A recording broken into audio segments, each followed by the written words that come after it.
ہادیو رہنما ہمارے علماء، ہو کبھی درپیش جو کوئی مسئلہ، پوچھ لیں حاضر ہوں ہم ان کی بارگاہ۔ الحمد للہ رب العالمین والصلاة والسلام علی سید المرسلین، اما بعد فاعوذ باللہ من الشیطان الرجیم، بسم اللہ الرحمن الرحیم۔ الصلاة والسلام علیکہ یا رسول اللہ وعلی آلک واصحابک یا حبیب اللہ، الصلاة والسلام علیکہ یا نبی اللہ وعلی آلک واصحابک یا نور اللہ۔ مدنی چینل کے ناظرین، پروگرام ہے دارالفتاح اہل سنت، اس میں آپ کو خوش آمدید کہتے ہیں، مرحبا کہتے ہیں۔ اللہ رب العالمین ہم سب کو دین متین کے احکامات سیکھ کر سمجھ کر اس پر عمل پیرا ہونے کی توفیق عطا فرمائے۔ ابتداً درود پاک کی فضیلت ہمارے پیارے رسول صلی اللہ علیہ وآلہ وسلم کا فرمان عظمت علی شان ہے، ان اول الناس بی یوم القیامہ اکثرہم علیہ الصلاۃ۔ قیامت کے دن میرے سب سے زیادہ قریب وہ ہوگا جو مجھ پر کثرت سے درود پڑھتا ہوگا۔ صلو علی الحبیب صلی اللہ تعالی علی محمد صلی اللہ علیہ وآلہ وسلم، صلاۃ و سلام علیکہ یا سیدی یا رسول اللہ۔ آج کے ہمارے مہمان مفتی محمد کفیل اتاری ہیں، ان سے بھی خوش آمدید کہتے ہیں۔ جزاک اللہ۔ کیسے مزاج گرامی؟ الحمدللہ علی کل حال، آپ کیسے ہیں؟ الحمدللہ، اللہ کا شکر ہے۔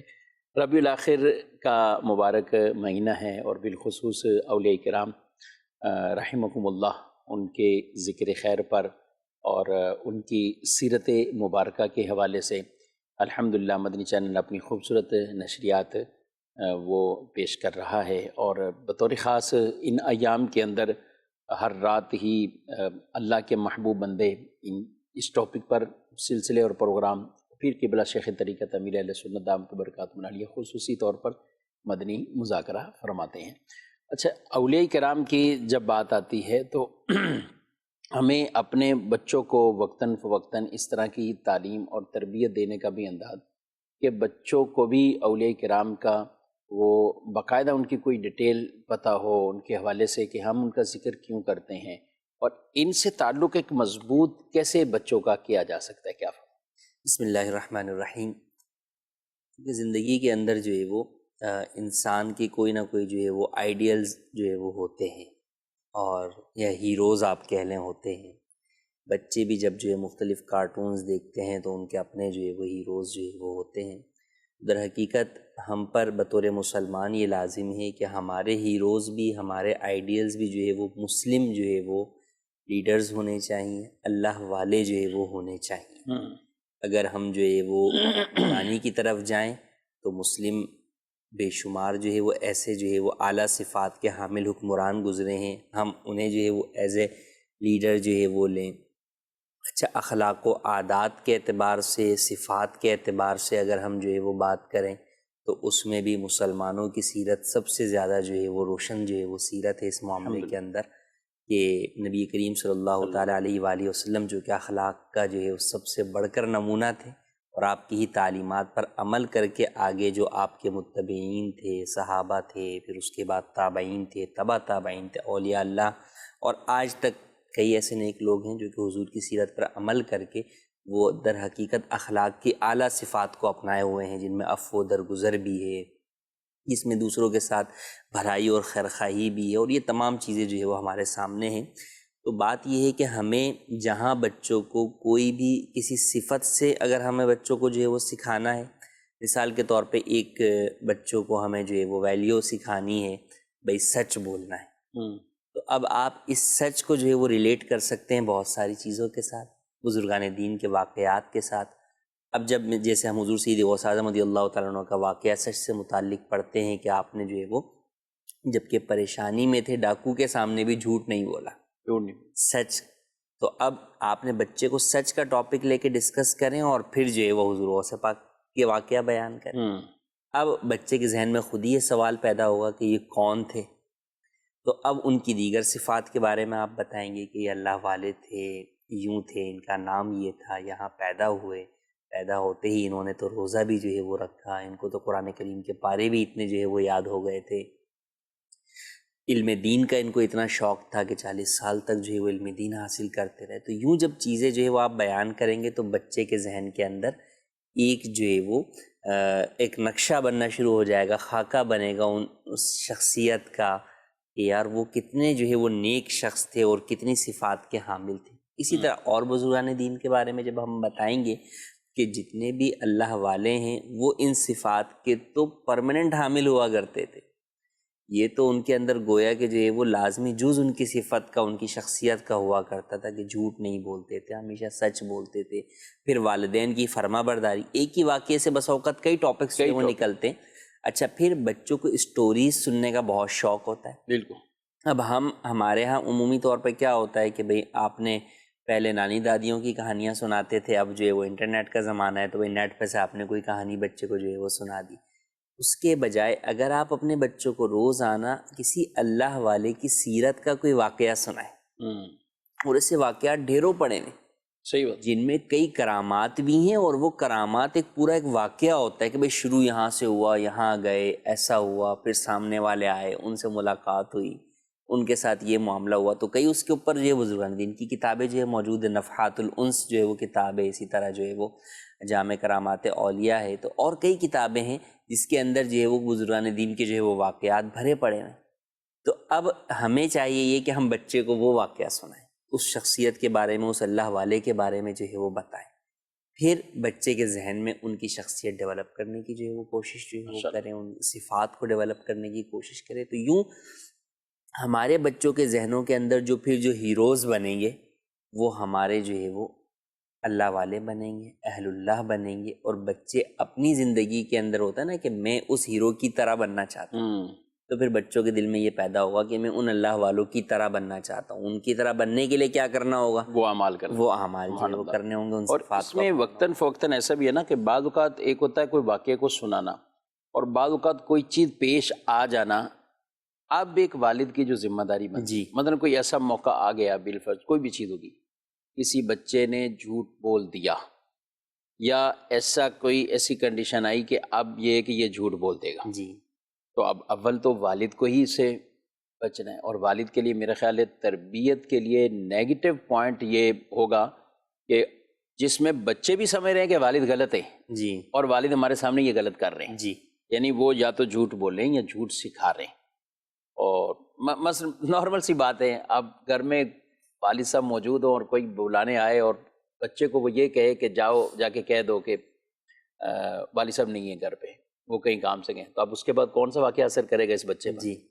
تو جو زندگی میں ایسے سے واقعات بطور خاص اس موقع پر کہ جہاں ضرورت بھی ہو، اور وہاں وہ بڑے مؤثر ثابت ہو جائیں گے بچوں کے لیے. اگر بندہ سچ کے ساتھ ہو، یا کوئی بھی اور چیز، اللہ والوں کے صدقات کرنے کی باتیں ہیں، ان کی عبادات کے حوالے سے واقعات ہیں، نمازوں کے حوالے سے واقعات ہیں، قرآن کی تلاوت کے حوالے سے واقعات ہیں، اور علم دین پڑھانے کے حوالے سے واقعات ہیں، علم دین سیکھنے کے درمیان ان کو جو رکاوٹیں پیش آئی اس طرح کے جو واقعات ہیں. اور ہم اپنی زندگی میں دیکھیں تو یہ ساری صورتیں ہمیں بھی پیش آتی ہیں. جی. کبھی صدقات کرنے ہیں تو وہ بھی ابھی ماشاءاللہ دعوسامی ٹیلی تھون ربیع الاول میں یہ شروع ہوتا ہے سلسلہ، اور تقریباً یہ اکتوبر میں پورا ہی یہ اکتوبر چلتا رہے گا یہ. اور آپ نے بھی ابھی تک آپ نے دعوسامی کے مدنی ان عطیات میں دعوت اسلامی کے دینی، روحانی اور فلاحی ان کاموں کے لیے کلی اختیارات کے ساتھ، اگر آپ نے ابھی تک ڈونیشن نہیں دیا ٹیلی تھون کا، آپ اس حصہ نہیں بنے تو آپ بھی کوشش کیجئے اپنے رشتہ داروں کو، خود جو کچھ بھی ہو سکے حسب استطاعت آپ اس میں ضرور آپ حصہ میں لائیں اور خرچ کریں. ایسے موقع ہوتے ہیں تو ہم اپنے بچوں کو بھی اس طرح کے واقعات سنا کر بھی تو اس میں ان کا ضرور ذہن بنا سکتے ہیں. یہ تربیت کا حصہ ہے. ظاہر نابالغ بچہ اپنے پیسے نہیں دے گا اللہ کی راہ میں، وہ صدقہ بھی نہیں کر سکتا. نابالغ بچہ ہے تو اس کی ملکیت میں اگر پیسے ہیں وہ نہیں کرے گا. لیکن علماء نے یہ لکھا طریقہ اور بیان کیا کہ بچوں کو سخاوت سکھانے کے لیے، اللہ کی راہ میں دینے کے لیے والد کو چاہیے کہ بچوں کے ہاتھ سے صدقہ کروائے، بچوں کے ہاتھ سے صدقہ کرائے. تو یہ ناظرین کرام ان چیزوں کا ہمیں خیال رکھنا چاہیے. جب ایسے مواقع آتے ہیں تو یہ خوبصورت باتیں بھی ہوتی ہیں جو ہمیں گویا کہ ایک طرح کی دوبارہ ایک انرجی مل جاتی ہے، طاقت ایسی میسر آ جاتی ہے، ایک ذوق ایسا ہوتا ہے. تو اس سے فائدہ اٹھانا چاہیے. انشاءاللہ ہمارے گھروں میں بھی امن ہوگا، سکون ہوگا، اور گھر والوں کی بھی تربیت کا بہت سامان ہوگا. بڑھتے ہیں آپ کے سوالات کی طرف، دیکھتے ہیں ناظرین کیا پوچھنا چاہتے ہیں. مفتی صاحب سے میرا یہ سوال ہے، میرا گولڈ کا بزنس ہے، جیسے میں ہر مہینے کسی غریب آ جاتا ہے اس کو تھوڑی بہت پیمنٹ کر دیتا ہوں، سال پورا جیسے میں دیتا رہتا ہوں، بیچ میں مہینے کے بعد، 15 دن کے بعد، 2 مہینے کے بعد. جیسے بھی شعبان کا یا رمضان کے مہینے میں حساب کتاب کرتا ہوں زکوٰۃ کا، جو میں نے ہر سال دی ہوتی ہے زکوٰۃ، اس میں پھر مائنس کر سکتا ہوں کہ نہیں؟ گولڈ کا کام ہے، وہ بہت ہنس رہے ہیں، خوش لگ رہے ہیں سائل ہمارے، اور اللہ پاک خوش رکھے. اور گولڈ میں بھی اپ ڈاؤن ہوتا ہی رہتا ہے، کبھی تو بہت اوپر گئے اور کبھی نیچے بھی آئے. اور ان کا تو بزنس ہے، تو جہاں ریٹ اوپر جائے تو خوش ہوتے ہیں. ذرا زکوٰۃ بھی بتائیے تاکہ گولڈ والے زکوٰۃ کا بھی اہتمام کریں. جی دیکھیے، زکوٰۃ کی ادائیگی کے لیے سب سے بنیادی چیز یہ ہے کہ آپ کو مستحق کے زکوٰۃ کو زکوٰۃ دینی ہے. ویسے کوئی دکان کے اوپر مانگنے آ گیا، آپ کو اس بارے میں غالب گمان نہیں ہے کہ یہ مستحق کے زکوٰۃ ہے یا نہیں، اور آپ نے اسے دے دیا تو یوں زکوٰۃ ادا نہیں ہوگی. عمومی طور پر جو عام دکان پہ اس طرح مانگنے والے ہمارے ہاں آتے ہیں، وہ اس میں اکثر پیشہ ور بھکاری ہوتے ہیں، جنہوں نے پیچھے ڈھیر سارا مال بھی بسا اوقات جمع کیا ہوا ہوتا ہے. تو اگر واقعی وہ مستحق کے زکوٰۃ نہیں ہے اور اس نے صرف بھیک مانگنے کو ہی اپنا پیشہ بنایا ہوا ہے، تو آپ کا اسے دینے سے زکوٰۃ ادا نہیں ہوگی. ہاں، اگر واقعی آپ نے کسی مستحق کے زکوٰۃ کو جو ہے وہ زکوٰۃ دے دی اور زکوٰۃ کی نیت سے جو ہے وہ آپ نے وہ مال دیا اسے، اب آپ تھوڑا تھوڑا کر کے دیتے رہے، کبھی کسی کو آپ نے مہینے میں دے دیا، کبھی کسی کو 15 دن میں دے دیا، تو اب جب زکوٰۃ کی نیت سے آپ دے رہے ہیں تو اینڈ جب ہوگا، آپ کا سال کا اختتام ہوگا، جس تاریخ پر آپ پر زکوٰۃ کا سال مکمل ہوتا ہے، اس تاریخ کو آپ زکوٰۃ نکالنے بیٹھے ہیں، تو اب مثال کے طور پہ آپ نے حساب لگایا، اس میں یہ آیا کہ بھئی میرے اوپر زکوٰۃ جو ہے وہ 2.5 لاکھ روپے بنتی ہے، اور میں اب تک اس میں سے 2 لاکھ روپے ادا کر چکا ہوں، جو مختلف مواقع کے اوپر میں نے زکوٰۃ کی نیت سے دیے ہیں. تو ٹھیک ہے، آپ اپنے اس 2.5 لاکھ میں سے اس 2 لاکھ کو مائنس کر کے بقیہ جو 50,000 ہیں وہ آپ جو ہے وہ ادا کر دیجئے. اور اگر جو ہے وہ ایسا جو ہے وہ نہیں ہے، مثال کے طور پہ آپ نے جو ہے وہ اس سے بہت ہی کم دیا ہے، تو بہرحال بنیاد یہ ہے کہ جتنی زکوٰۃ بنتی ہے آپ پچھلی زکوٰۃ کو جو آپ نے ادا کی ہے اسے اس میں سے مائنس کر سکتے ہیں. کہ زکوٰۃ ایڈوانس میں بھی دی جا سکتی ہے، اس میں کوئی حرج نہیں ہے، مگر جو آپ کیلکولیشن کریں گے وہ سال کے اختتام پر جو اس دن آپ کے مال کی ویلیو ہوگی اس اعتبار سے کریں گے. مثال کے طور پہ سال کے شروع میں آپ کے مال کی ویلیو تھی 80 لاکھ روپے، لیکن جب سال کا اختتام ہوا تو اب ریٹ بڑھنے کی وجہ سے یا اضافی مال آنے کی وجہ سے اس کی قیمت 1 کروڑ روپے ہو گئی، تو آپ پر 1 کروڑ کی زکوٰۃ ہی لازم ہوگی. ٹھیک ہے، ان کے ساتھ ساتھ یہ وہ رکھنا ہے ان کو. اچھا جی، دوسرا کچھ SMS ہیں، ان کو بھی شامل کرتے ہیں. السلام علیکم ورحمۃ اللہ. وعلیکم السلام ورحمۃ اللہ.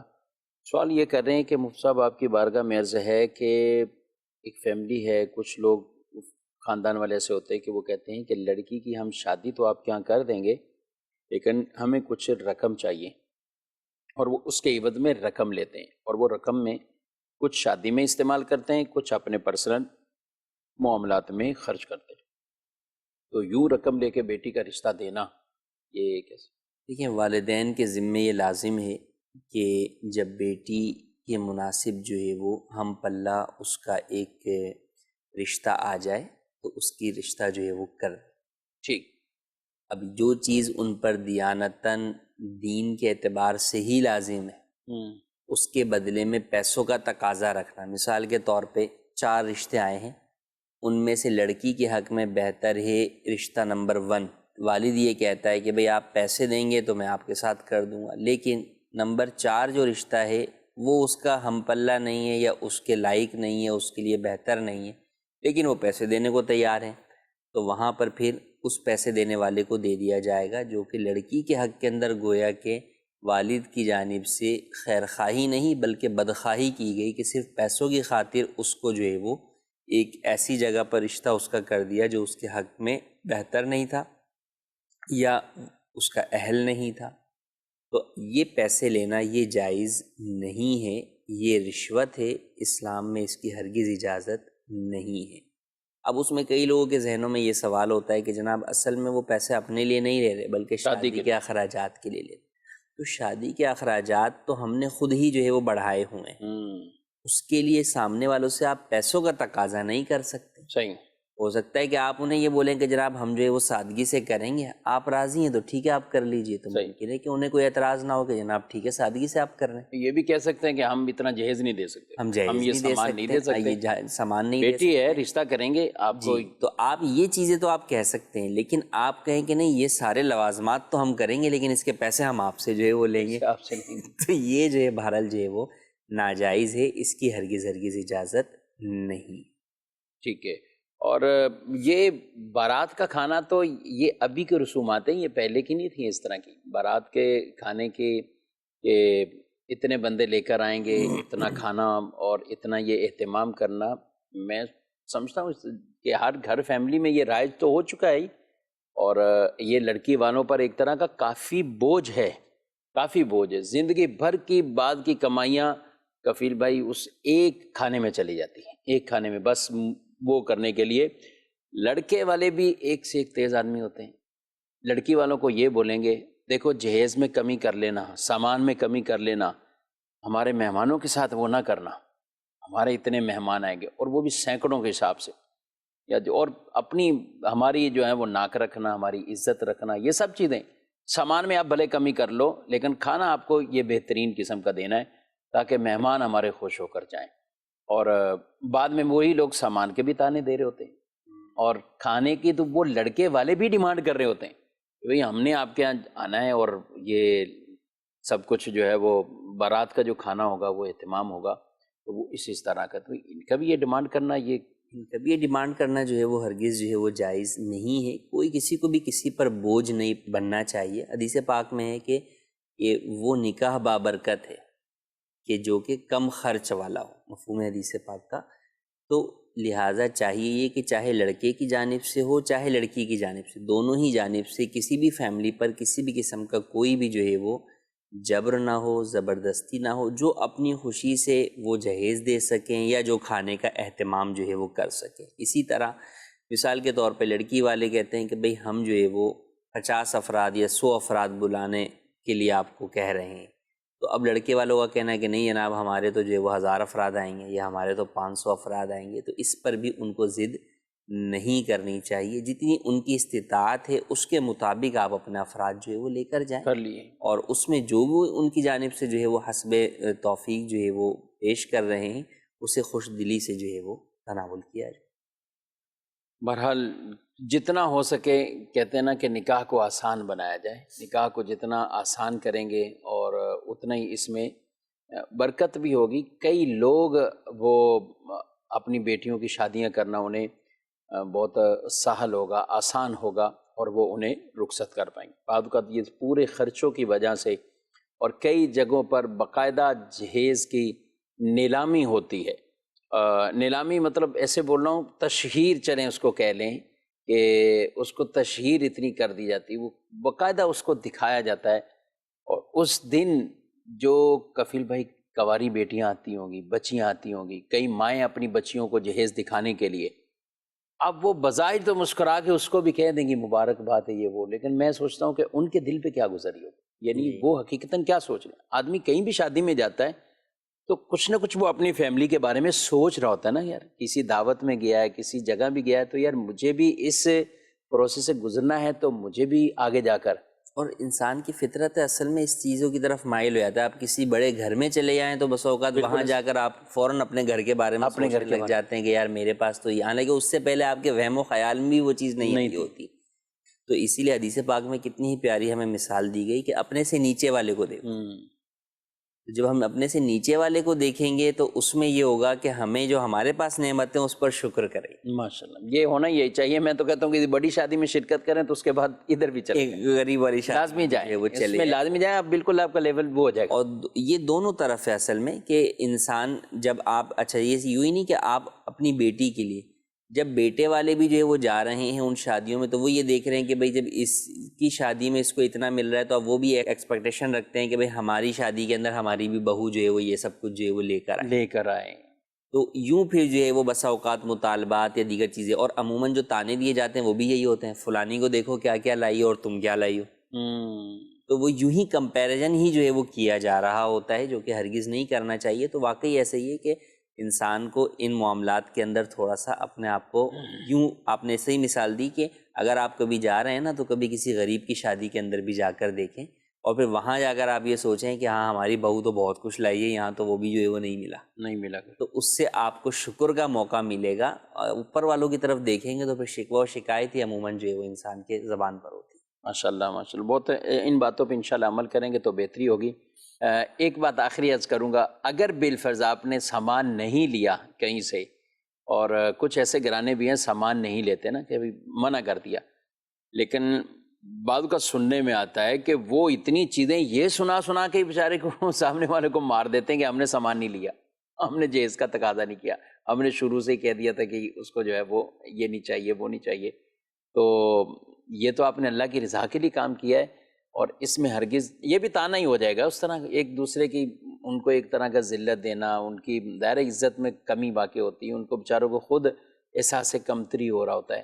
تو اس لیے اگر آپ کسی کے ساتھ بھلائی کریں تو پھر کبھی اس کو ذکر نہ کریں کہ میں نے آپ سے تو یہ لیا نہیں ہے، میں نے آپ لوگوں سے سامان نہیں لیا، میں نے آپ لوگوں سے یہ نہیں لیا۔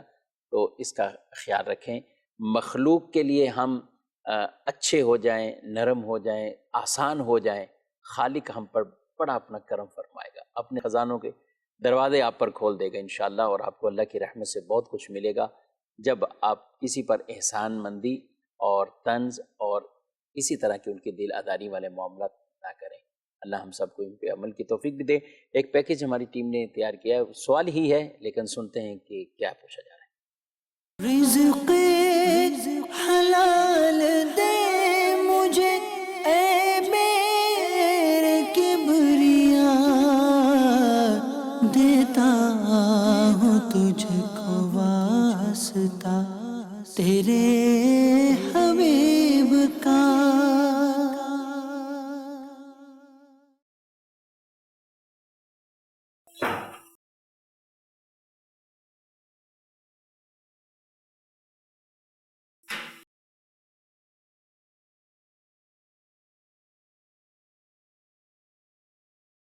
معاذ بھائی اتنے پریشان کیوں ہو آپ؟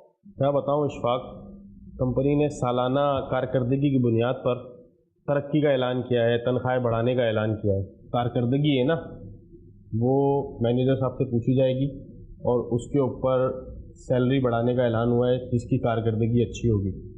تو اس میں اتنے پریشان ہونے کی کیا بات ہے؟ آپ تو بہت محنتی شخص ہیں، میں آپ کو کئی سالوں سے دیکھ رہا ہوں، آپ محنت سے اور لگن سے کام کرتے ہیں۔ ہاں کیا تو ہے، لیکن کیا؟ تمہیں تو معلوم ہے اشفاق، کسی بھی کمپنی کی پرفارمنس کی رپورٹ اس کا مینیجر بناتا ہے۔ مینیجر صاحب مجھ سے کچھ ناراض ہیں، اس لیے فکر ہو رہی ہے۔ کیا فکر ہو رہی ہے؟ آپ مجھے بھی تو بتائیں۔ میں بس یہ سوچ کے تھوڑا سا پریشان ہوں کہ پچھلے کچھ مہینوں سے مینیجر کے ساتھ میرے کچھ مسائل ہیں۔ زیادہ پریشان نہیں ہو، اللہ کے کرم سے انشاءاللہ سب ٹھیک ہوگا۔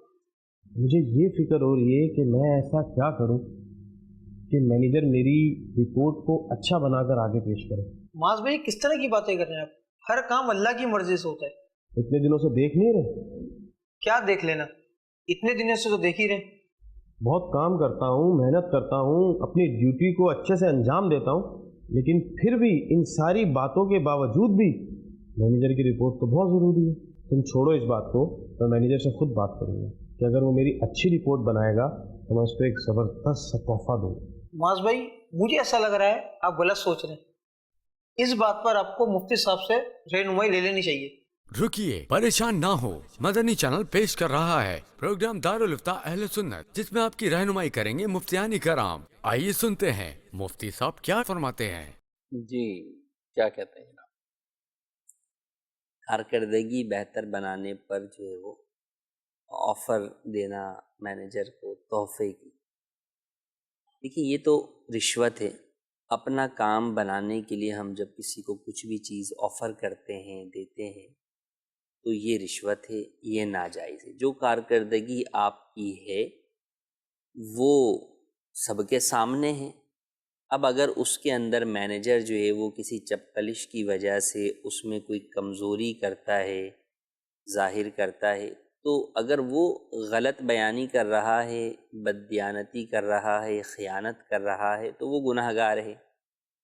کمپنیز کے اندر عموماً اس کے جو ہے وہ کچھ طریقہ کار ہوتے ہیں کہ اگر آپ کو مینیجر کی رپورٹ سے اختلاف ہے تو آپ ایچ آر کے اندر جو ہے وہ کمپلین کریں، اور پھر ایچ آر اس معاملے کے اندر آپ کے اور مینیجر کے پوائنٹ آف ویو کو سن کر اس کے اوپر کوئی نہ کوئی فیصلہ کرتا ہے۔ تو اگر آپ کی کمپنی کے اندر بھی یہ نظام ہے تو آپ کو اس چیز کی طرف جانا چاہیے، تھرڈ پارٹی کے ڈیسیجن کی طرف جو ہے وہ جانا چاہیے۔ اور اگر ایسا کچھ نہیں ہے تو آپ صبر کریں۔ آپ اس معاملے کے لیے جو ہے وہ مینیجر کو کوئی بھی تحفہ دیں گے تو بہرحال یہ رشوت ہوگا، جو کہ جائز نہیں ہے۔ اور اس سے قطع نظر ویسے بھی یہ تو ہے کہ آپ کنڈیشن لگا رہے ہیں کہ بھئی اگر تم کارکردگی بہتر بناؤ گے تو میں تمہیں کوئی تحفہ جو ہے وہ دوں گا، یہ تو ایک واضح رشوت ہے۔ اس کے علاوہ یہ ایک موقع ہے یعنی ترقی کا اور یہ سب چیز۔ اس کے علاوہ بھی ماتحت کا اپنے جو ہے وہ باس کو تحائف پیش کرنا، یہ بھی جو ہے وہ رشوت کے اندر ہی جو ہے وہ شمار ہوتا ہے۔ اس کی بھی اجازت نہیں ہے، چاہے کوئی بات کنڈیشن لگائی جائے یا نہ لگائی جائے، کیونکہ وہ ماتحت جو ہے وہ اپنے باس کو تحفہ کیوں دے رہا ہے؟ اسی لیے دے رہا ہے کہ جب میرا موقع آئے گا تو اس وقت یہ میرا خیال کر لے گا، وہ اس کے نزدیک جو ہے وہ دل عزیز ہو جائے گا کہ یار یہ میرا اتنا خیال کرتا ہے، میرے جو ہے وہ کام جو ہے وہ کر دیتا ہے، میرے اس کو اتنے تحفے اس نے پیش کیے ہیں۔ تو مروت آڑے آئے گی، اور کبھی اگر اس کو اس کے خلاف کوئی فیصلہ لینا ہوگا تو وہ فیصلہ نہیں لے سکے گا، بلکہ جو ہے وہ مروت آڑے آ جائے گی۔ تو اس لیے باس کو اس بات کی شرعاً اجازت نہیں ہے کہ وہ ماتحت سے یوں جو ہے وہ تحائف لے، خاص تحفہ جو اس کے لیے۔ ایک ہے عام تحفہ جو وہ سب کو جو ہے وہ دے رہا ہے، مثال کہ وہ عمرہ کر کے آیا، اب کھجور پانی کے اس نے جو ہے نا وہ سبھی کو دیا، تو باس کو بھی دے دیا، تو اس میں حرج نہیں ہے۔ یا 11ویں شریف کی فاتحہ کی نیاز اس نے اپنے گھر پہ دلائی اور وہ لے کر آ گیا، اور وہ اس نے اپنے کولیگز میں بھی جو ہے وہ تقسیم کی، تو جو ہے وہ سیٹ کو بھی دے دیا، باس کو بھی دے دی، تو اس میں بھی مینیجر کو دے دی، اس میں بھی حرج نہیں ہے۔ لیکن ایک خاص تحفہ جو خاص اسی کے لیے جو ہے وہ لے کر آیا، اب سب کے لیے کھجور پانی لایا، لیکن جو ہے وہ باس کے لیے بہترین سا جو ہے نا وہ عطر جو ہے وہ لے کر آیا مہنگا سا، تو انڈرسٹوڈ سی بات ہے، یہ جو ہے وہ اسپیشل تحفہ جو ہے وہ باس کے لیے ہے یا مینیجر کے لیے، تو یہ اس کے لیے لینا جائز نہیں ہے۔ یہ جو ہے وہ عام اداروں میں بھی ہے، وقفی اداروں کے اندر بھی ہے، سب جگہ یہی ہے۔ ماتحت نگران، اچھا صرف ڈیوٹی نہیں، ڈیوٹی کے علاوہ بھی ہم تنظیمی ذمہ داریوں کے اعتبار سے بھی سمجھیں تو وہاں بھی یہی حکم ہے کہ جو تنظیمی ذمہ دار ہے اس کے لیے اپنے ماتحت سے بہرحال تحفہ لینا جائز نہیں ہے اس کے لیے ان چیزوں میں احتیاطی۔ ویسے کسی کو یہ شبہ ہو کہ بھائی یہ کیا تحفہ، تو لینا دینا سنت ہوتا ہے اور بیان بھی کیا جاتا ہے، تو کیا کہیں گے؟ حدیث مبارکہ کے اندر بھی ہمیں اسی کا ملتا ہے کہ تحفہ دینا ایک نارمل ہے، لیکن جب ایک صحابی جو ہے وہ کسی جگہ پر عامل بنا کر جو ہے وہ بھیجے گئے، اور جب وہ وہاں سے مال لے کر آئے تو انہوں نے جو ہے وہ کچھ مال فرمایا کہ یا رسول اللہ یہ مال وہ ہے جو کہ مجھے بیت المال کے نام پر جو ہے وہ دیا گیا، تو فرمایا یہ مال وہ ہے جو کہ مجھے لوگوں نے تحفہ دیا، انفرادی طور پر۔ نبی کریم صلی اللہ تعالیٰ علیہ وسلم جو ہے وہ اس کے اوپر ناراض ہوئے، اور آپ نے ممبر پر بیٹھ کر کچھ اس طرح ارشاد فرمایا کہ تم اپنی ماں کے گھر کیوں نہیں بیٹھے تھے کہ وہاں تمہیں یہ چیز ملتی؟ تو مطلب یہ کہ یہ تحفہ تمہیں تمہاری ذات کی وجہ سے کسی نے نہیں دیا، تمہارے منصب اور عہدے کی وجہ سے جو ہے وہ دیا۔ اگر یہ عہدہ یا منصب نہیں ہوتا، تم اپنے گھر بیٹھے ہوتے تو کوئی تمہیں یہ تحفہ دینا نہیں آتا، تو یہ سب کچھ جو ہے وہ تمہارے منصب کی وجہ سے ملا ہے، تو یہ تمہارے لیے حلال نہیں ہے۔ تو ان احادیث سے یہ پتہ چلتا ہے، اور احکام بیان کے فقہا نے، کہ ماتحت سے تحفہ لینا جائز نہیں۔ اسی طرح جو قاضی ہوتا ہے، جو بھی فیصلہ کرنے والے افراد ہوتے ہیں، ان کے لیے اس بات کی اجازت نہیں ہے کہ وہ جو ہے وہ خاص تحفہ اپنے لیے لیں۔ یہی حکم جو ہے وہ پھر تمام اس طرح کے افراد جن کا اپنے ماتحتوں کے اوپر جو ہے وہ اثر و رسوخ ہے، معاملات کے اندر وہ اس کے اثر انداز جو ہے وہ ہو سکتے ہیں، ذمہ داری کے اعتبار سے، اس کی پروموشن کے اعتبار سے، ڈیموشن کے اعتبار سے، ٹرمینیشن کے اعتبار سے، یا اور دیگر اعتبارات سے، تو لہٰذا ان تمام امور میں خیال رکھنا ضروری۔ جی، کچھ ایس ایم ایس بھی ہیں عام نماز کے حوالے سے کہ ایک مسجد ہے، اس میں ابھی تک پہلی جماعت نہیں ہوئی، جماعت اولیٰ جیسے کہ، کچھ لوگ آئیں اپنی جماعت کروانا چاہیں اور کروا کے کہیں ان کو جانا ہے تو وہ پہلے سے ہی کروا لیں، تو کیا ایسا ممکن ہوتا ہے؟ کہ مساجد دو طرح کی ہوتی ہیں، ایک مسجد محلہ ہے اور ایک ہوتی ہے وہ مساجد جو مسجد محلہ نہیں ہوتی، جیسے اسٹیشن کی مسجد مثال کے طور پہ. تو اب مسجد محلہ وہ محلے کی مسجد جس کے نمازی عموماً خاص ہوتے ہیں کہ بھئی یہ گنے چنے یا مخصوص افراد ہی اسی محلے کے آ کے نماز پڑھتے ہیں. اسٹیشن یا سرائے وغیرہ کی مسجدیں جو ہے وہ ہوتی ہیں کہ جہاں پر نمازی مخصوص نہیں ہوتے بلکہ ہر آنے جانے والا وہاں پر آتا ہے، نماز پڑھتا ہے، وہاں امام بھی چلا مخصوص جاتا ہے. نہیں وہاں ہوتا. امام بھی مخصوص جو ہے وہ نہیں ہوتا، یا اب بعض جگہوں پر امام مخصوص کر دیے لیکن جو ہے وہ عموماً نمازی جو ہے وہ مخصوص جو ہے وہ نہیں جو ہے وہ ہوتے. بہرحال جب وہ اس کے جماعت مخصوص نہیں ہے تو اب ایسی صورت میں تو وہاں جو دل چاہے آ کے پڑھے گا، نماز با جماعت ادا کرے گا، پہلے والوں میں پڑھ کے چلے گا، دوسرے والے بھی آئیں گے اسی طرح اذان و اقامت کے ساتھ جو ہے وہ جو ہے وہ اپنی نماز جو ہے وہ پڑھیں گے. لیکن جو مسجد محلہ ہے، کیونکہ مسجد محلہ کی وہی جماعت اولیٰ ہے جو کہ وہاں کے امام جو ہے وہ اپنے مخصوص نمازیوں کے ساتھ جو ہے وہ نماز جو ہے وہ ادا کرتا ہے. تو اب اس سے پہلے اگر کوئی آ کر جو ہے وہ پڑھتا ہے تو جو مسجد محلہ کی جماعت واجب ہے وہ جماعت کا واجب والا جو ہے وہ ادا نہیں ہوگا. تو یوں جو جماعت کا واجب ہے اس سے سبکدوش نہیں ہوگا بلکہ گناہ گار ہوں گے. ان کے ذمے یہی لازم ہے کہ امام محلہ کے پیچھے جو جماعت اولیٰ ہو وہی ادا کرے. ٹھیک ہے، وہ پہلے سے یوں جماعت کا اہتمام یعنی نہیں کر سکتے. ایک سوال ہے کہ اس مہنگائی کے دور میں اب عقیقہ اگر نہ کیا جا سکا تو کیا ہوگا؟ عقیقہ کرنا سنت مستحبہ ہے، اگر کوئی نہیں کر پاتا تو کوئی گناہ گار جو ہے وہ نہیں ہے، اور اس میں وقت کا بھی کوئی وہ نہیں ہے.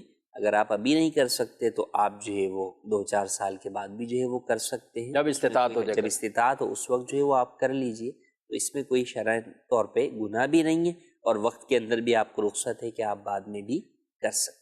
عقیقے کا گوشت سید کھا سکتے ہیں؟ جی ہاں، عقیقے کا گوشت جو ہے وہ سید بھی کھا سکتے ہیں، والدین بھی کھا سکتے ہیں، دادا دادی نانا نانی بھی کھا سکتے ہیں. جی کوس. میرا مفتی صاحب کی بارگاہ میں یہ سوال عرض ہے کہ بعض لوگ یہ کہتے ہیں کہ میت کے پیچھے رونا نہیں چاہیے کہ رونے سے میت کو قبر میں تکلیف ہوتی ہے، عذاب ہوتا ہے، اس کے بارے میں رہنمائی فرما دیں. جی میت کے پیچھے، میت پر جی میت پر ایک ہے بین کرنا، نوحہ کرنا، جو ہے وہ اپنے آپ کو مارتے ہوئے پیٹتے ہوئے جو ہے وہ اس کا جو ہے وہ رونا، تو یہ تو بہرحال ناجائز ہے. اگر ایسا کرنے کی وصیت میت نے کی تھی کہ بھئی میرے پیچھے تم لوگ جو ہے نا وہ بین کرنا یا اس طرح جو ہے وہ رونا، تو میت کو بھی اس کا گناہ ملے گا. اور ایک یہ ہے کہ فقط جو ہے وہ آنسو نکلنا، واویلا نہیں مچانا، بین نہیں کرنا، تو یہ جائز ہے، اس میں کوئی حرج جو ہے وہ نہیں ہے. اور اس طرح رونے سے جو ایک دکھ پہنچا ہے پیچھے پسماندگان کو، تو ان کا جو ہے وہ دکھ کی وجہ سے جو ہے وہ ان کی آنکھوں سے آنسو نکلنا بغیر بین کیے، اس میں کوئی قباحت نہیں اور اس سے میت کو کوئی تکلیف بھی نہیں پہنچتی. ٹھیک ہے. بعض روایات میں ہے کہ میت پر رونے سے میت کو عذاب ہوتا ہے، تو ان روایات کی جو معنی بیان کیا گیا وہ یہ ہے کہ کوئی میت یہ باقاعدہ وصیت کر کے جائے کہ میرے اوپر تم لوگ ایسے سے بین کر کے رونا، میرے اوپر تم یوں کر کے چلا چلا کر پیٹنا، رونا، نوحہ کرنا. تو اب چونکہ میت خود ایک غیر شرعی کام کی وصیت کر کے گئی اور اس پر انہوں نے عمل کیا ہے اور وہ کام کیا ہے، حالانکہ عمل نہیں کرنا چاہیے. اگر میت کوئی غیر شرعی وصیت کرے تو اس پہ بالکل عمل نہیں ہے. تو اب اگر کسی نے یہ تلقین کی اور خود مر گیا اور اس پر میت پر رو رہے ہیں تو یہ والی وہ صورتیں ہیں کہ جس میں کہا گیا میت کو بھی عذاب ہوگا اس چیز کا، میت کو بھی. باقی یہ ہے کہ کوشش یہی ہونی چاہیے اس طرح کے معاملات صبر سے کے ہی دامن جو ہے وہ پکڑنا چاہیے. اور آنسو بہانا یہ ممانعت میں نہیں ہے. رسول اللہ صلی اللہ علیہ وسلم کے خود شہزادے کا جب وصال ہوا، اور آپ جانتے ہیں کہ حضور علیہ السلام کے جو بیٹے تھے وہ بچپن میں ہی وصال کر گئے. آپ صلی اللہ علیہ وسلم کا کوئی بھی بیٹا اس عمر کو نہیں پہنچا کہ آگے جا کر جوان ہو، شادیاں ہوں، ان سے آگے نسب کا سلسلہ اس لیے خصوصیت مصطفیٰ صلی اللہ علیہ وسلم کہ آپ کا نسب آپ کی بیٹی سے، اور وہ بھی بطور خاص سادات کے نسب کا جو شرف حاصل ہوا وہ سیدہ کائنات فاطمۃ الزہرا رضی اللہ تعالی عنہا آپ کی ان شہزادی کو ہوا۔ تو میں عرض کر رہا تھا کہ رسول اللہ صلی اللہ علیہ وسلم کے جب بیٹے ابراہیم رضی اللہ عنہ ان کا جب وصال ہوا نا تو آپ رو رہے تھے، آپ کے آنکھ سو جاری تھے، تو کسی نے آپ سے پوچھا حضور آپ، تو فرمایا یہ تو دل کی نرمی ہے، یہ رقت قلبی ہے، اس میں یعنی اس سے ممانت نہیں فرمایا، لیکن اصل وہی رونا ہے کہ جو چلا چلا کر ہو، پیٹنا ہو، نوحہ کرنا ہو، میت کے اوصاف بیان کر کے، اور اس میں پھر تو من گڑت اور پتہ نہیں کیا کیا اوصاف وہ بھی ذکر کر کر کے، اور بعض خاندانوں میں باقاعدہ ایسا ہے، اور یہ پہلے سے ہی ہوتا تھا کفیل بھائی، پہلے میں ہم کتابوں میں پڑھتے ہیں کہ اس وقت بھی یہ تھا کہ زمانے جاہلیت میں بھی جو بین کرنے والی خواتین کو بطور خاص لیا جاتا، بلایا جاتا تھا، دعوت دی جاتی یعنی تھی کہ ان جو کو آ کر پیسے دیے جاتے تھے کہ وہ ان پہ چلا چلا کر اشعار کی صورت میں، تاکہ اور جو مجمع ہے وہ بھی روئے اس طرح۔ تو یہ ابھی بھی اس طرح کے معاملات کئی جگہوں پر، ہم کہیں کہ پنجاب میں، سندھ میں، یا اور ایسے کئی علاقوں میں اس طرح کی چیزیں ہوتی ہیں۔ کچھ خاندان میں عورتیں مشہور ہوتی ہیں کہ ان کا کام ہی یہی رلانا ہے، تو اس طرح نہیں ہونا چاہیے۔ بہرحال جن کے ظاہر ہے ایک تکلیف مصیبت آتی ہے، رونا ضرور آتا ہے، یہ اس سے کوئی منع یا نفی ہم نہیں کر رہے، لیکن جن چیزوں سے شریعت نے منع کیا اس سے بہرحال رکنا چاہیے۔ ناظرین کرام، پروگرام آپ نے ملاحظہ کیا ہے، ہمارے پروگرام کا وقت اپنے اختتام کو پہنچا ہے، آپ سے اجازت چاہتے ہیں، فی امان اللہ۔ ہادی و رہنما ہمارے علماء، ہو کبھی درپیش جو کوئی مسئلہ، پوچھ لیں حاضر ہوں ہم ان کی بارگاہ۔